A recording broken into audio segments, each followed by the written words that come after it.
नमस्कार दोस्तों, स्वागत है आपका हमारे YouTube प्लेटफॉर्म में। आज हम इस बुक का 5वां चैप्टर शुरू करने जा रहे हैं, राजस्थान में जन जागृति और प्रजामंडल। चलिए शुरू करते हैं आज की क्लास। 1857 ईस्वी का प्रथम संविधान स्वाधीनता संग्राम सफल नहीं हो पाया, परंतु जनता में नवचेतना व जागृति की भावना अवश्य उत्पन्न हो गई थी। इसके लिए निम्नांकित कारक उत्तरदायी थे। अपने को कारक सीधे सीधे परीक्षाओं में पूछे मिल सकते हैं, तो इन कारकों को आप अच्छे से याद करें। पहला है राजस्थान के सांस्कृतिक एवं ऐतिहासिक वैभव की आत्मानुभूति। जब हिंदी, गुजराती और बांग्ला साहित्य से राजस्थानी चरित्रों के बारे में हुई, तब जनता अपने प्राचीन गौरव के प्रति सजग हो उठी। दूसरा है आर्य समाज की शाखाओं ने भी राजस्थान में स्वतंत्रता के प्रति विचारों को फैलाकर राष्ट्रीय चेतना प्रज्वलित की। राजनीतिक जागृति की भावना को विकसित करने में स्वामी दयानंद सरस्वती और स्वामी विवेकानंद का महत्वपूर्ण योगदान रहा। साहित्य और पत्रकारिता ने भी राष्ट्रीय भावना को जगाया।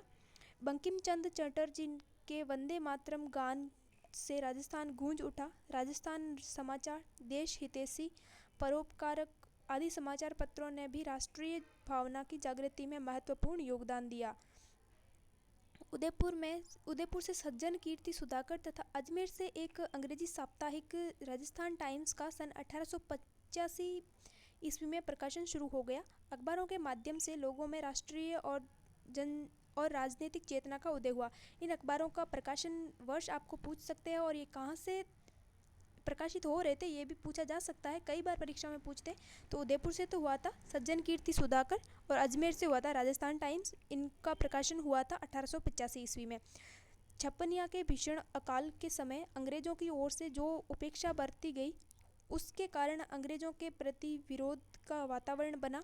अतः जनता के मन में स्वतंत्रता प्राप्ति के विचार बनने आरंभ हो गए। एडवर्ड सप्तम के राज्यारोहण समारोह के समय उदयपुर के महाराणा फतेह सिंह को आमंत्रित किया गया।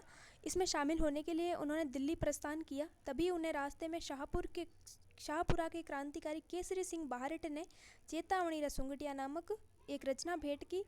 उससे उनमें आत्मसम्मान की भावना जागी और उन्होंने दिल्ली दरबार के समारोह में शामिल न होने का निश्चय किया। महाराणा के इस कार्य से राजस्थान की जनता में एक नवचेतना की लहर दौड़ गई। अंग्रेजों की आर्थिक नीतियों के कारण राजस्थान की आर्थिक जीवन अस्त व्यस्त हो गया। बेरोजगारी की स्थिति उत्पन्न हो गई। असंतोष का वातावरण उत्पन्न हो गया। 1885 ईस्वी में भारतीय राष्ट्रीय कांग्रेस की स्थापना हुई। भारतीय राष्ट्रीय कांग्रेस की स्थापना 1885 ईस्वी में हुई, याद रखें। 1887 ईस्वी में गवर्नमेंट कॉलेज अजमेर के छात्रों ने कांग्रेस कमेटी का गठन किया। आगे चलकर जनता में राष्ट्रीय भावना उत्पन्न हुई, जो निरंतर बलवती होती गई। 1888 ईस्वी में कांग्रेस के इलाहाबाद अधिवेशन में अजमेर के गोपीनाथ माथुर, किशनलाल और हरविलास शारदा राजस्थान के प्रतिनिधि बनकर गए। 1918 ईस्वी में दिल्ली में आयोजित कांग्रेस अधिवेशन में राजस्थान के कई व्यक्तियों ने भाग लिया, जिसके परिणाम स्वरूप इसका संपर्क ब्रिटिश भारत और अन्य राज्यों के नेताओं से हुआ। इस अधिवेशन के बाद गणेश शंकर विद्यार्थी, विजय सिंह पथिक, जमनालाल बजाज, चांदकरण शारदा, गिरधर शर्मा, स्वामी नरसिंह देव सरस्वती आदि के प्रयत्नों से राजपूताना मध्य भारत सभा नामक एक राजनीतिक संस्था की स्थापना दिल्ली के चांदनी चौक स्थित मारवाड़ी पुस्तकालय में हुई। इसकी स्थापना हुई थी दिल्ली में चांदनी चौक में। बाद में कांग्रेस के नागपुर अधिवेशन 1920 में हुआ था। उसके समय यह कांग्रेस की सहयोगी संस्था मान ली गई। राजपूताना मध्य भारत सभा का दूसरा अधिवेशन कांग्रेस अधिवेशन के साथ ही दिसंबर 1919 में अमृतसर में संपन्न हुआ। मार्च 1920 में इसका तीसरा अधिवेशन जमनालाल बजाज की अध्यक्षता में अजमेर में आयोजित हुआ। दिसंबर 1920 में सभा का चौथा अधिवेशन नागपुर में हुआ था। भारतीय राष्ट्रीय कांग्रेस का अधिवेशन भी इस समय नागपुर में हो रहा था। सभा के अध्यक्ष नरसिंह चिंतामणि केलकर निर्वाचित हुए थे, किंतु कुछ कारणों से वे नागपुर नहीं पहुंच पाए। अतः जयपुर के गणेश नारायण सोमाणी को सर्वसम्मति से सभापति चुना गया। अधिवेशन में एक प्रदर्शनी भी लगाई गई, जिसमें राजस्थान के कृषकों की दयनीय स्थिति दर्शाई गई थी। राजस्थानी जनता का आह्वान अब कांग्रेसी नेताओं तक पहुंचा। राजस्थान के नेताओं के दबाव के कारण कांग्रेस ने एक प्रस्ताव पारित किया, जिसमें राजस्थान के राजाओं से यह आग्रह किया गया था कि वे अपनी प्रजा को शासन में भागीदार बनाए। 1919 ईस्वी में वर्धा में ही राजस्थान सेवा संघ की स्थापना विजय सिंह पथिक, रामनारायण चौधरी और हरिभाई किंकर के योगदान से हुआ। इस संघ का मुख्य उद्देश्य जनता की समस्याओं का निवारण करना था। इसका दूसरा ध्येय जागीरदारों और राजाओं का अपनी प्रजा के साथ सौहार्दपूर्ण संबंध स्थापित करवाना था। इस संघ के माध्यम से राजस्थान में राजनीतिक चेतना का प्रसार हुआ। धीरे धीरे बूंदी, जयपुर, जोधपुर, सीकर, खेतड़ी, कोटा आदि स्थानों पर संघ की शाखाएं खोली गई। राजस्थान सेवा संघ ने बिजोलिया और बेंगू किसान आंदोलन, सिरोही और उदयपुर में भील आंदोलन का मार्गदर्शन किया था। संघ ने बूंदी, सिरोही और उदयपुर में पुलिस द्वारा किए गए अत्याचारों को उजागर किया और इनकी आलोचना की। ब्रिटिश सरकार राजस्थान सेवा संघ की गतिविधियों से सशंकित थी। मार्च 1924 ईस्वी में रामनारायण चौधरी और शोभालाल गुप्ता को तरुण राजस्थान में देशद्रोह सामग्री प्रकाशित करने के अपराध में गिरफ्तार कर लिया गया।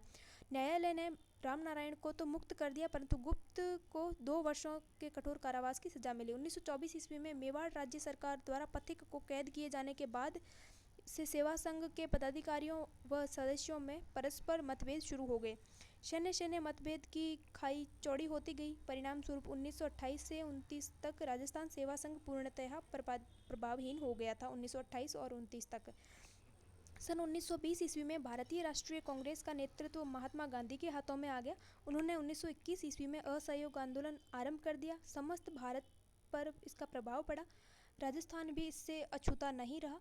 यहाँ भी लोगों ने देश प्रेम की भावना जागृत हुई और राज्यों में निरंकुश शासन के प्रति तीव्र रोष उत्पन्न हुआ। जोधपुर में एक सत्याग्रही भंवरलाल सर्राफ हाथ में तिरंगा लेकर शहर में घूमे। झंडे के एक ओर महात्मा गांधी और दूसरी ओर स्वराज लिखा था। उन्होंने बाजार में एक भाषण दिया जिसे जनता ने उत्साह से सुना। टोंक राज्य की जनता ने एक सभा पर कांग्रेस के प्रति पूर्ण सहानुभूति व्यक्त की और असहयोग आंदोलन का अनुमोदन किया। वहां के अंग्रेज पुलिस अधिकारियों ने उनके नेता मौलवी अब्दुल रहीम, सैयद जुबेर मियाँ, सैयद इस्माइल मियाँ, काजी महमूद अय्यब आदि को गिरफ्तार कर लिया। लगभग 70 अन्य व्यक्ति भी इस संबंध में गिरफ्तार किए गए, लेकिन शीघ्र ही छोड़ दिए गए। जयपुर राज्य में जमनालाल बजाज ने अपनी राय बहादुर की उपाधि लौटा दी और 1 लाख रुपए तिलक स्वराज कोष में दिए। उन्होंने 11,000 रुपये मुस्लिम लीग को दिए। उन्हें अखिल भारतीय कांग्रेस कमेटी की कार्यकारिणी का सदस्य बनाया गया। इसके बाद वे गांधी जी के बहुत निकट आ गए। बजाज से प्रेरित होकर राजस्थान के दूसरे व्यापारियों ने भी इस आंदोलन के दौरान कांग्रेस को आर्थिक सहयोग दिया। बीकानेर में राजनीतिक जागृति अपेक्षाकृत देरी से हुई। धीरे धीरे यहाँ भी ब्रिटिश प्रांतों में चल रहे असहयोग आंदोलन का प्रभाव पड़ने लगा और जनता में रियासती शासन के प्रति असंतोष फैलना आरंभ हो गया। सन 1921 ईस्वी में बीकानेर में मुक्ता प्रसाद वकील आदि ने विदेशी कपड़ों की होली चलाई और खादी पहनने का व्रत लिया। बीकानेर में खादी भंडार भी खोला गया। अनेक स्थानों पर जनता में जागृति लाने के उद्देश्य से पुस्तकालय और वाचनालय खोले गए। चूरू, सुजानगढ़, रतनगढ़ आदि में सर्व हितकारिणी सभा, विद्या प्रचारिणी सभा आदि नाम से समाज सेवा के उद्देश्य से संस्थाएं स्थापित की गई। इन संस्थाओं की ओर से राजनीतिक, साहित्य के परिचय आदि प्रसारित किए गए।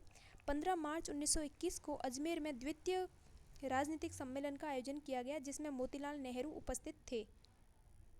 मौलाना शौकत अली ने सम्मेलन की अध्यक्षता करते हुए विदेशी वस्त्रों का बहिष्कार का आह्वान किया। अजमेर में पंडित गौरीशंकर के नेतृत्व में विदेशी वस्त्रों का बहिष्कार किया। इस कार्य में अर्जुनलाल शेट्टी, चांदकरण शारदा आदि ने भी भाग लिया। प्रथम विश्व युद्ध के दौरान राजस्थान के नरेशों ने तन, मन और धन से ब्रिटिश सरकार को सहायता प्रदान कर ब्रिटिश साम्राज्य के प्रति पूर्ण निष्ठा का परिचय दिया। ब्रिटिश सरकार ने भी उन्हें अपना विश्वसनीय सहयोगी तथा युद्ध संचालन में भागीदार बनाया। बीकानेर के महाराजा गंगा सिंह को साम्राज्यिक युद्ध मंत्रिमंडल और साम्राज्यिक युद्ध सम्मेलन का सदस्य मनोनीत किया। उन्होंने जर्मनी से संधि वार्ता में भाग लेने के लिए भारत का प्रतिनिधित्व करने हेतु पेरिस भेजा गया। विश्व युद्ध की समाप्ति के बाद वायसराय की अध्यक्षता में नरेंद्र मंडल की स्थापना की गई, जहां देशी राजा अपने राज्यों और भारत सरकार से संबंधित समस्याओं पर विचार विमर्श कर रहे थे। इसके साथ ही ब्रिटिश सरकार द्वारा देशी राजाओं को संकेत दिया गया कि राष्ट्रवादी, मध्यवर्गीय लोग, किसान, मजदूर आदि समाज की निम्न स्तर की उभरती शक्ति ब्रिटिश सरकार और देशी नरेशों के लिए समान रूप से अशांति और खतरा उत्पन्न करने का कारण बन सकती है। ब्रिटिश प्रशासकों ने मेवाड़ के बिजोरिया ठिकाने में किसान पंचायतों की स्थापना पर गौर किया और उनकी आत्मनिर्भरता की तुलना रूसी सोवियतों से की और बिजोलिया किसान आंदोलन के सूत्रधार पथिक को बोल्शेविक कहा। बोल्शेविक मतलब होता है विप्लववादी। एक बार फिर समान हितों की बात कहकर देशी राज्यों का सहयोग प्राप्त करने का प्रयास किया गया। देशी राज्यों का अस्तित्व ब्रिटिश सत्ता के साथ जुड़ा हुआ था, इसीलिए राजस्थान के राजाओं ने असहयोग आंदोलन को अपने अस्तित्व के लिए खतरा समझा। राजस्थान के शासक अपने राज्यों में असहयोग आंदोलन के दौरान होने वाली गतिविधियों के प्रति सतर्क हो गए।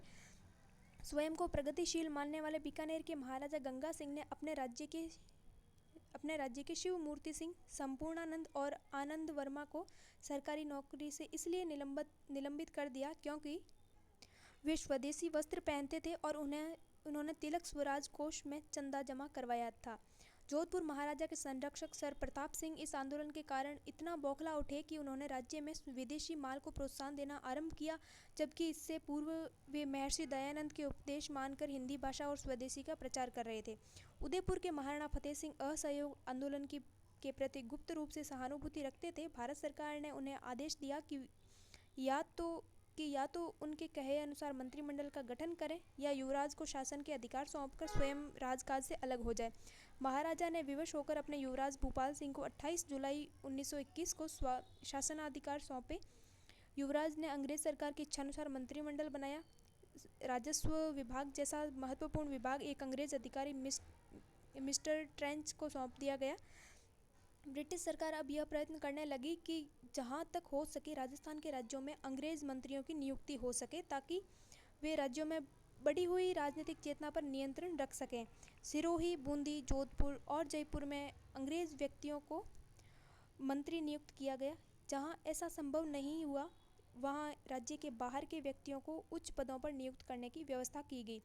स्थानीय प्रतिभा की पूर्ण रूप से अवहेलना की गई। मारवाड़ यानी जोधपुर राज्य का प्रथम मैट्रिक परीक्षा उत्तीर्ण व्यक्ति और स्थानीय कॉलेज का प्रथम स्नातक दरबार हाई स्कूल में क्रमशः लेखाकार और सामान्य अध्यापक के पद पर ही कार्यरत रहे। राजस्थान के अनेक राज्यों में राजाओं के प्रशासन का अधिकार छीनकर नवनियुक्त दीवानों और निरंकुश नौकरशाहों को दे दिया गया। उनका कार्य जनता की राजनीतिक गतिविधियों पर अंकुश लगाए रखना था। वे अपने कार्यों के लिए राजा या जनता के स्थान पर दिल्ली के राजनीतिक विभाग के प्रति उत्तरदायी थे। 20वीं शताब्दी के तृतीय दशक तक राज्यों में बहुत बड़ी संख्या में शिक्षित लोग मौजूद थे, जिन्होंने राज्य में कार्य करने के अवसर प्राप्त नहीं हो रहा था। परिणाम स्वरूप उनमें असंतोष फैल गया। इस शिक्षित वर्ग ने प्रचलित व्यवस्था में व्याप्त अनियमितताओं को उजागर कर जनता में जागृति उत्पन्न की। उन्होंने नागरिक अधिकारों और उत्तरदायी सरकार की स्थापना के लिए संघर्ष किया और जन आंदोलनों को नेतृत्व प्रदान किया। राजस्थान में अब एक नए युग का सूत्रपात हुआ।